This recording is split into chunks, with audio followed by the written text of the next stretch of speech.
কবি বদ্রীনাথ পালের কবিতা রথের মেলা। রথের মেলার মজা সে কি যায় কোনোদিন ভোলা?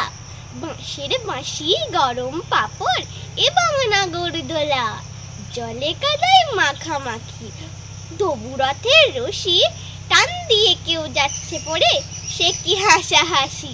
সারি সারি মনোহারি চুড়ি রঙিন ফিতে, কেউ বায়না ধরছে কিনে হবেই এসব দিতে।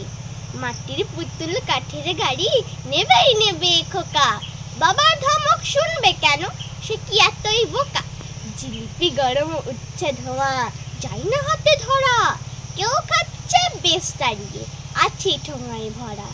কলাই ভাজা, খাজা গজা, বায়োস্কোপের মজা, বলতে পারি খুব সহজে, সে কি এতই সোজা। দেখা দিত এবারে যখন সাঁঝবেলাকার তারা, সদল বলে বাড়ি ফেরা, খুশি বাঁধন হারা। ভক্তি ভরে প্রণাম করে জগন্নাথের পায়ে, বলে দিতাম পরের রথেও এসো তুমি গায়ে।